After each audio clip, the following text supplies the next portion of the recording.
breaking news tonight. State of emergency in California. Battle against the coronavirus is on climate change over the last 10 years. But COVID-19 shows no signs of slowing down.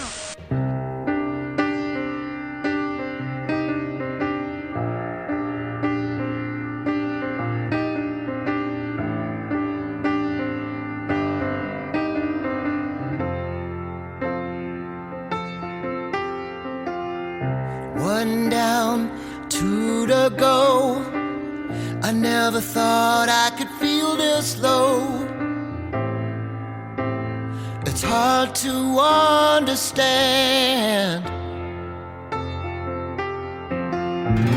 why things gotta be this way. I miss you more, you're so far away. You know I feel I'm losing everything. I just gotta believe I'm gonna make it this time. Non-stop rock talk with Tyson Friday. Good afternoon, Mitch. Welcome to Non-Stop Rock Talk. It's really great to have you on the show today. Oh, thank you. Glad to be here. Excellent. Starting right in, I was sent over the advanced track of your new song, Believe, from your latest project, which I believe is called Music Box, right? Correct. Yeah. And it's the Mitch Perry Group, I believe? Yep. Okay. Otherwise known as MPG. Yeah, MPG. Yes, that's right. I was actually on your site this morning, checking it out and watching a bunch of that short 10-minute video that's on there and whatnot, and getting a preview of some of the stuff and the recording and whatnot. And it sounds really good, by the way. Oh, well, thank you. I'm glad you like it. I'm really proud of it. It's a record I've wanted to make for a long time, and well, for various reasons, we finally have. That's fantastic. So tell me a bit about the album itself. I kind of always like the specific details. Like, you guys are in a real studio, and I believe did you produce the album? Yeah, I produced it.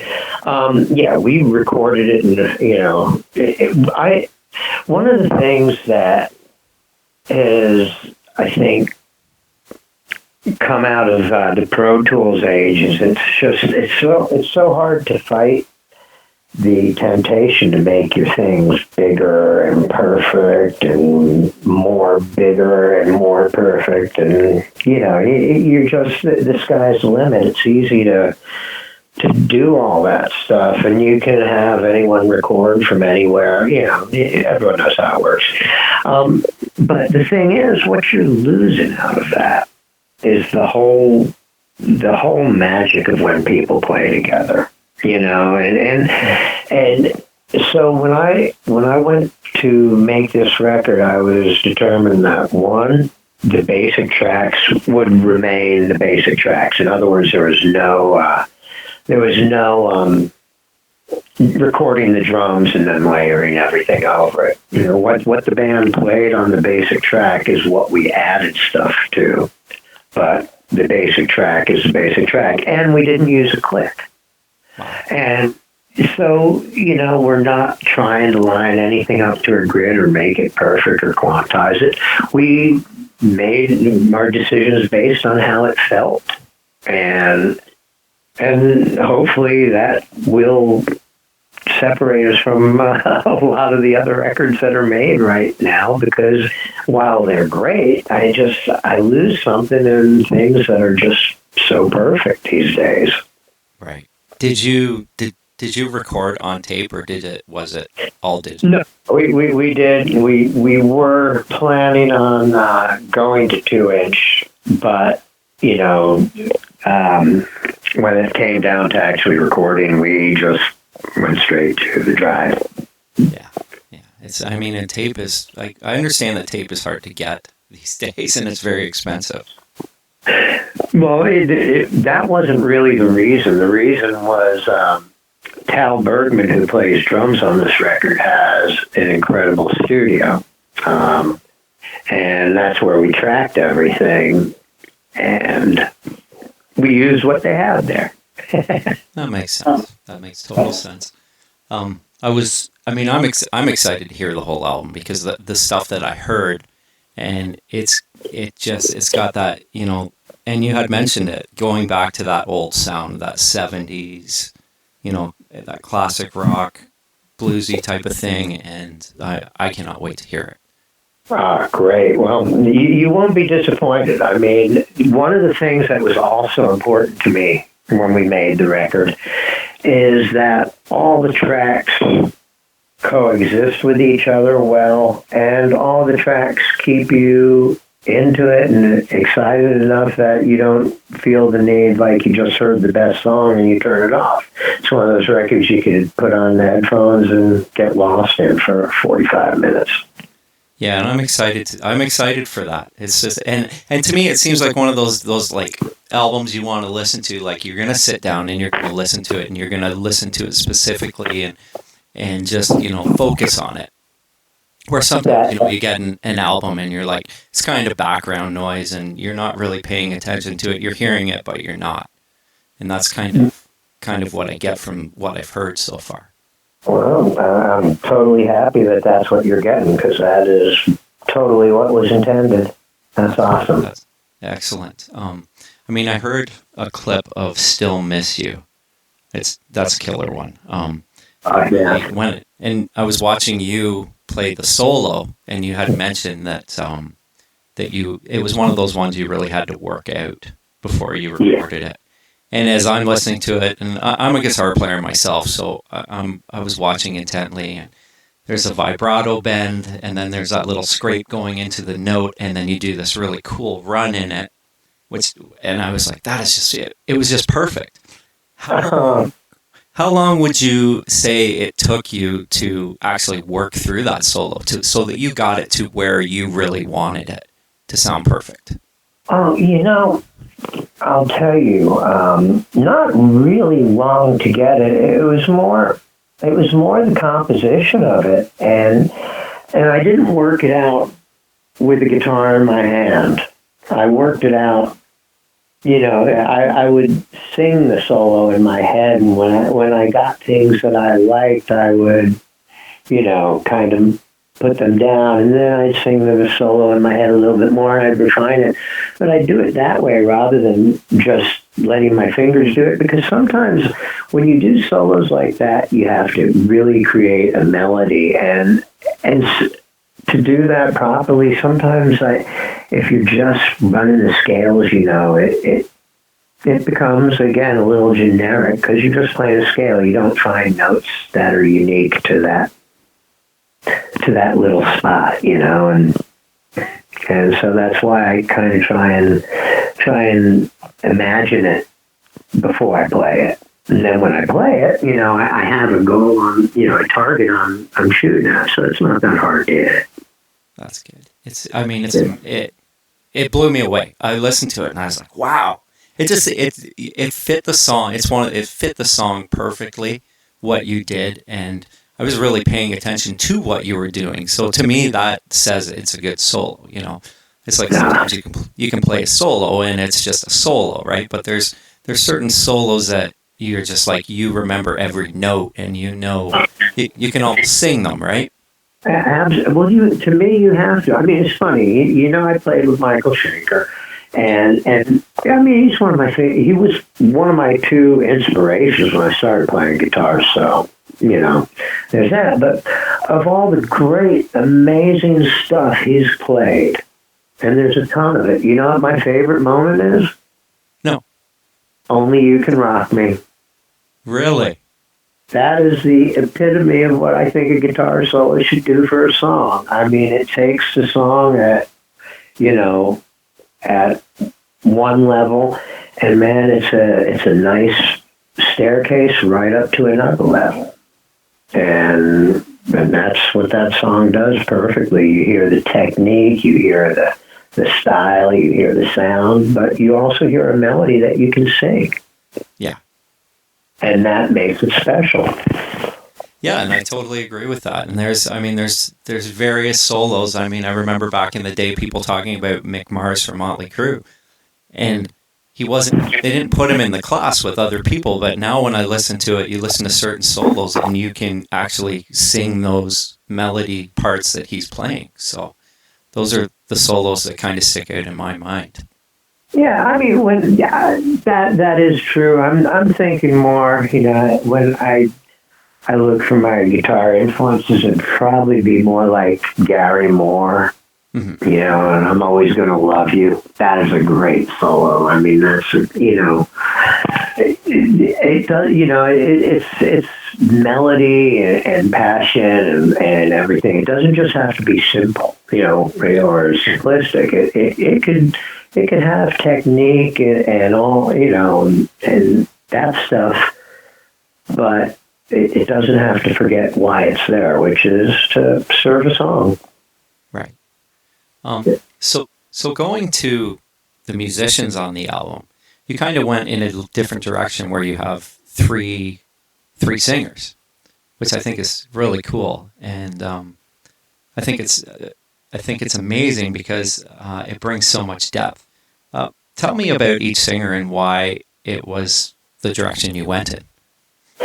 Okay. Well, one of the reasons I wanted multiple singers on it is one, because, I wrote all the songs on the record.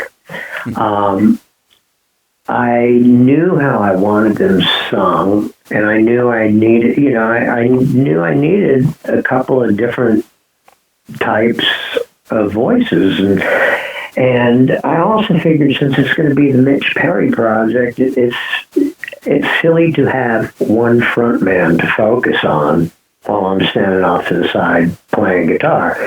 So I thought it might make it more interesting to have different singers and make that, not like you put them away while the other one comes up and sings, but you utilize everyone in a way that they're always throwing the ball back and forth between the two of them, but never jumping out of the picture, or the three of them, depending on how we're doing it, and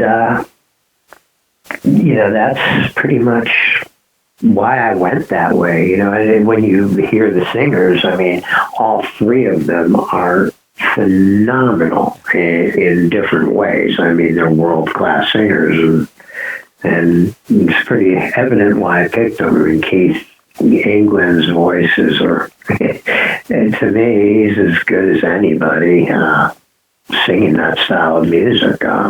He sounds just razor sharp and cutting edge, and I love the way he delivers it. And we have Shelley Benet, who is a great singer. She used to work down at Muscle Shoals and had a career in Germany for the last few years. An awesome singer. It's like Janis Joplin reincarnated. And then we have Cara Turner, who's the singer you heard on Still Miss You. A nice, smoother type of voice than what Shelley has, and the three of them sound great together, so that's how we wound up putting them on the record. That's perfect. I remember Shelley, I mean, in that video, she kind of alludes to the fact that everybody was challenged to do better and to be amazing. And I mean, that vocal she does, I think it doesn't say what the song is. So, I mean, just going from what the vocals were or the lines were, no one knows what it's like. I'm not sure what The Pain. Okay. The Pain. Pardon me? That's called The Pain. The Pain. Okay. So, and she just, I mean, she's just killing it. It just sounds amazing. And and I mean, I'm assuming, and she said you were challenging them and, just to make it a little bit better. So I guess more or less in your head, like you had alluded to before, you had it, what you wanted that to sound like and what you wanted those singers to do, I take it? Oh, yeah. No, it wasn't a matter of here's guitar chords, throw and here's some lyrics, throw a vocal. I was pretty decided on where I wanted the melodies to go and how I wanted it to go. And the funny thing is, I am not a singer, and so some of the things I did maybe were not, totally natural to, to what you would just do if you're singing off the cuff, the moment. But, it sometimes it was funny how some things that you would think would be completely simple would be harder to do because they just, were not used to singing it the way I was asking them to do it. But, they rose to the occasion and did better than I'd ever hoped. I'm so proud of what everyone on the record did. Excellent. When is the album actually going to be released? Well, all of this is in flux with everything that's going on with the COVID thing. We have the record at the pressing plant, just to have hard copies. Obviously, there's the digital stuff, which we will have up and running fairly soon, should be within a week. And I do believe that the single is out already on iTunes. But the record should be up within the week, and hard copies should also be available within a month. But, like I said, we're at the mercy of what's going on around us right now. Yeah, no kidding. I mean, they're here in Canada, they're saying 3 months. So we're, my daughter just told me that actually. She's like, they're saying 3 months. I was like, what? Wow. Well, okay. So we're getting a lot more cases here in the last week or so. So this is horrible. It's just unbelievable what it's doing right now. No kidding. So I guess in terms of any touring, if you had planned to do touring or doing shows, that's kind of on hold as well then. I mean, obviously what it will do is give us a chance to get all our ducks in a row, which hopefully we'll do by then, But, we're waiting until we find out what's next before we plan anything further that way. Yeah. So in terms of the rest of the musicians on the band, you did allude to the drummer. Who else played on the album? Okay. Well, you had Tal on drums, and in case you know who Tal has played with, he's been in Joe Bonamassa's band for the last 5 years, and he also was in Billy Idol for, he did Cradle of Love and all those songs. That was him on the recordings then. Then we got Dan McNay on bass. He is in Jack Russell's Great White, but he also played with Montrose for a while. Keyboards, we have a bunch of keyboard players. I mean, I played a lot of B3 on the record. And then we have some really great keyboard players. We have Ed Roth, who's played with Glenn Hughes, Annie Lennox, and all sorts of people. He's in a band with Robbie Krieger now. We have Dave Schultz, who played with the Goo Goo Dolls. Who's another Buffalo guy. I guess if he was with the Goo Goo Dolls, that makes sense. Yeah. And then who else did we have on the record? Oh, we had J.T. Thomas, from Bruce Hornsby's band. And we had Steve Aguilar, who plays with Tomorrow's Bad Seeds. And they're all, so we had a bunch of different people come in and add keyboards. Then I had Katja Reikeman and Ann King play horns on it. And Katja's from Rod Stewart's band, and Ann's from Guns N' Roses. And let's see, who else was that? Oh, Doug Pettibone played pedal steel on Wasted Time, and he also played the slide guitar on Soul Stare, and he's just badass. He's from John Mayer's band, just not a slide guitar player. Yeah. Wow. I mean, when you mentioned B3, that excites me because I love the B3 Hammond organ. I love hearing that in music. So, You and me both. That's great. You'll like it. I mean, with the keyboards, everything that we put on it, I mean, the actual piano that we used to track Believe, even though if you look at the video, you'll see Dave tracking it on the I think it's a Yamaha he's using, or a Nord or something. Anyway, we tracked it with that, but we went back and overdubbed the piano, and we used real piano for all the piano parts, real B3 for all the B3, same with the Wurlitzer. I mean, I wanted it to be as close to something that was recorded in the 70s as I could make it, So that's great. And I mean, even I was going to say, even all the guitars, I mean, straight into the Marshall. No pedals. Yeah. That's amazing. That's great. Yeah. Actually, I do have a question about guitar, but we'll get to that. We were talking about the hard copies, getting back to that. Will it be released on vinyl or just CD? CD, but I plan on doing vinyl as well. I mean, this record should be on vinyl. That's why I asked, because I'm... Yeah, no, it absolutely could. I mean, if nothing else, just for the artwork on the cover. I don't know if you seen that cover, but yeah, it needs to be a nice big 12-inch square. That's so true. I mean, there's so many albums that, once they went to CD, it took a lot of it away because it's so small, and then you get that 12-inch vinyl, and you're looking at the picture, and that's what you're looking at when you're listening, right? Yeah. Like in the old days, so... Oh, I remember. So, anyways, I'm going to go to the past a little bit.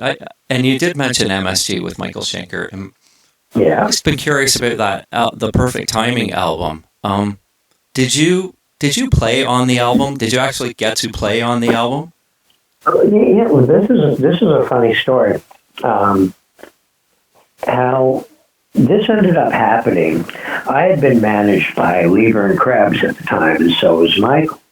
And the band that I was in, Heaven, had folded, and I was out in LA, and I was about to, I'd been rehearsing. I'd done a couple of rehearsals with Pete Way in Wasted, and I'm hanging out with his drummer, Johnny D, at the Oakwoods, and we're at the swimming pool, and I'm swimming, and it just so happens that Michael and Robin came to stay at the Oakwoods at the exact same time. Michael knew me, from being in Heaven, and he knew I played keyboards because I had added keyboards to Knocking on Heaven's Door, and he was in the studio, at Record Plant while we did that. So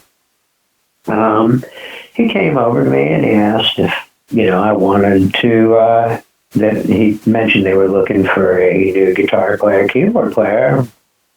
So I asked if I'd like to do it. I said, it'd be fun, but I don't want to play rhythm all night. Yeah. And he goes, well, you do all the tapping stuff, the over the necks, wacky tapping stuff. And he shows me, he air guitars that. Says, you do all this and I don't. And he says, and I think people want that nowadays.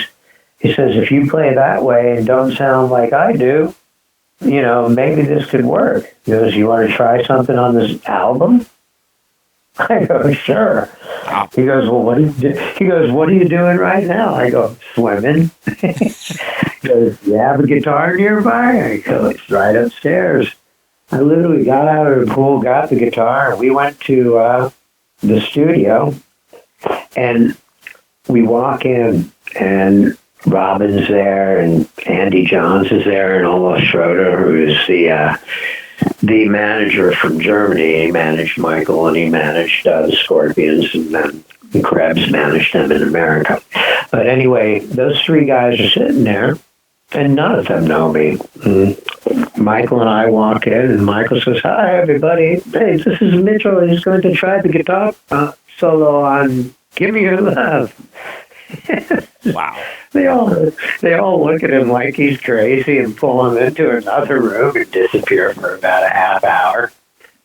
And I'm like, oh, well, that was nice. It went while it lasted, but, you know, as you know, they came out, I ended up doing the solo, and the rest is history. So I did get to play on the album in small bits and pieces.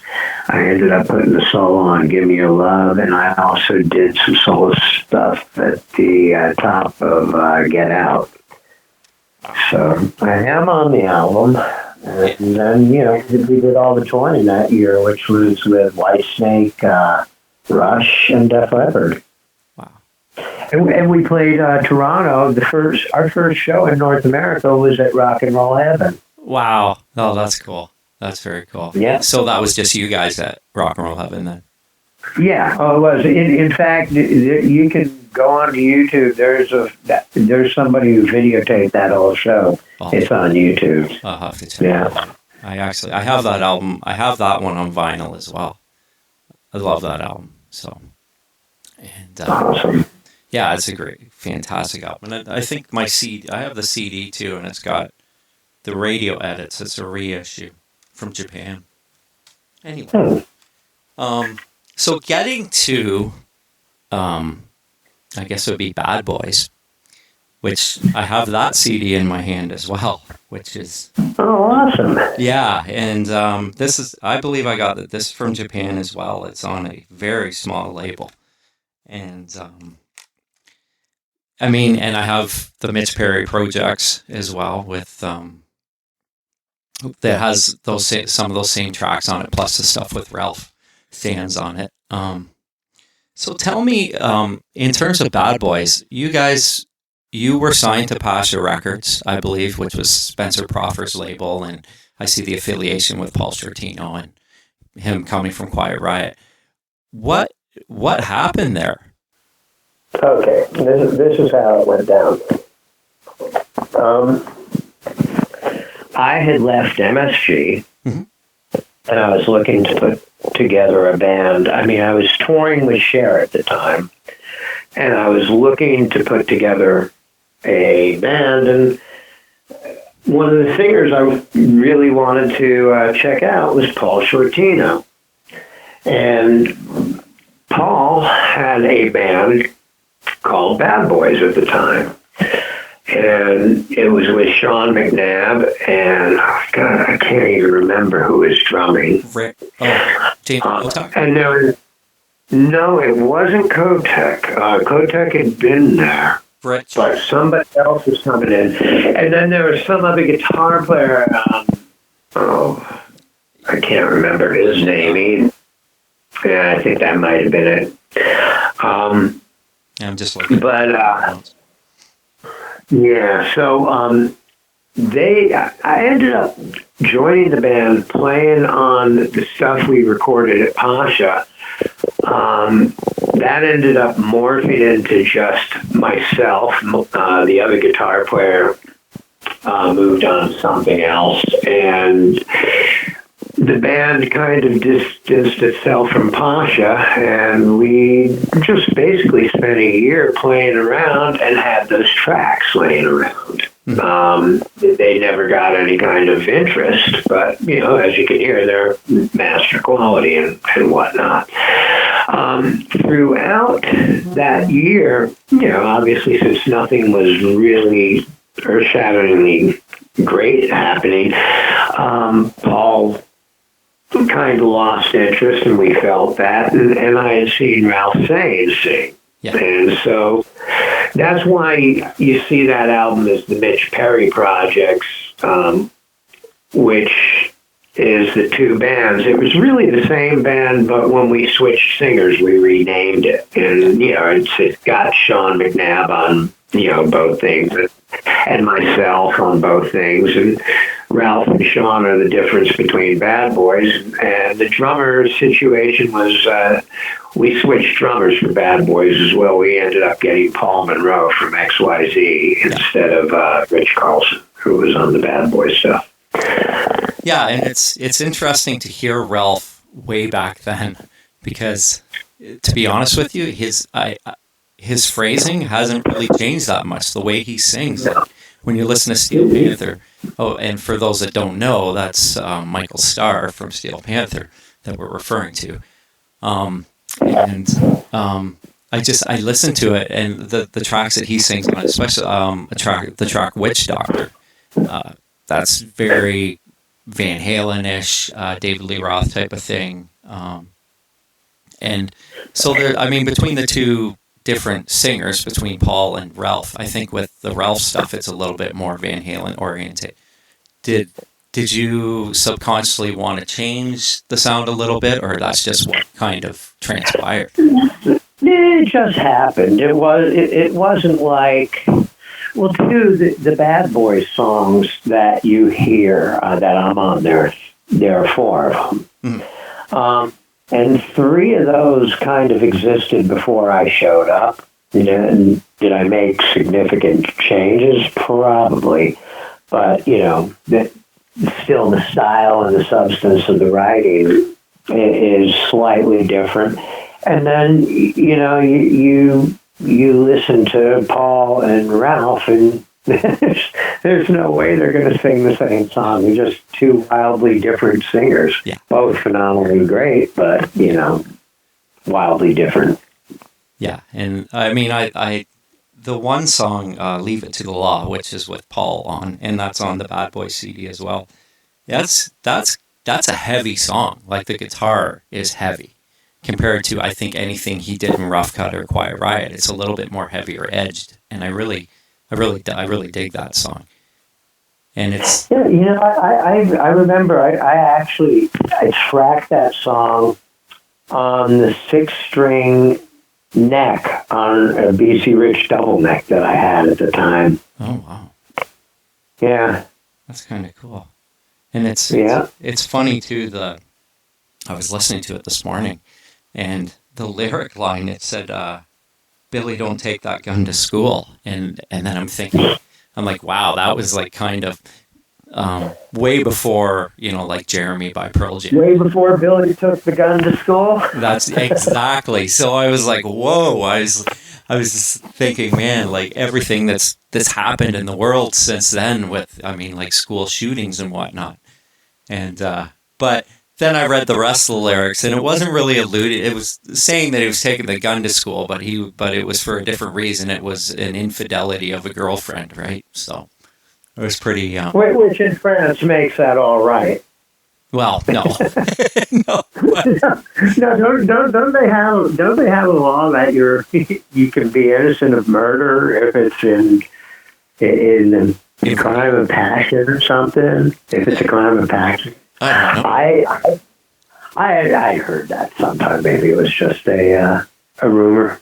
I don't know. I've never heard that. I don't know. I mean, in Canada, our laws are different with guns. So, I mean, I don't think we're allowed to shoot anybody, as far as I know. I don't. No, in Canada. I think I just remember. I follow racing really closely. I'm really into that, and I remember one of the owners of a Formula One team. One year, basically got off a murder charge because he caught his wife with somebody. Wow. Yeah. That's pretty. So I guess if you have enough money to have a Formula One team, you probably have enough money to get a good lawyer. So good point. Oh, that's too good. Well, I want to thank you for coming on the show today. It was really great to talk with you. And I appreciate you having me. And I look forward to the album coming out and hearing the whole thing and getting it. And, hopefully, but like you said, the hard copy is going to be not the hard copy. The digital copy will be out soon, so I'll look for that because I actually found the single "Believe" on Amazon Music yesterday. So oh, awesome. Yeah, so it is available on there, and I'm sure it'll be available, the whole album, when it comes out, so I'll look for that. Yeah. Anyways, so you have a great day. And you too, and thank you for having me on your show. No problem. You guys rock, and we will see you soon. Okay, right on, man. Thank you so much. All right, man. And if you need anything, if you need to, you got this number. So if there's anything you want to come back and revisit, feel free to get a hold of me. I've got plenty of time the next month. Oh yeah, I guess we all do, right? So true. Yeah. Okay, man. So yeah, if there's anything you might want to do since you're fixing it in post, if there's anything you feel like you need, feel free to call. Okay, will do. Thank you very much. All right, man. You take care. You too. Bye. Bye-bye. Another day, another show. Still I feel I'm losing my way. It's funny, Lord, don't you know? All these people still, I'm all alone.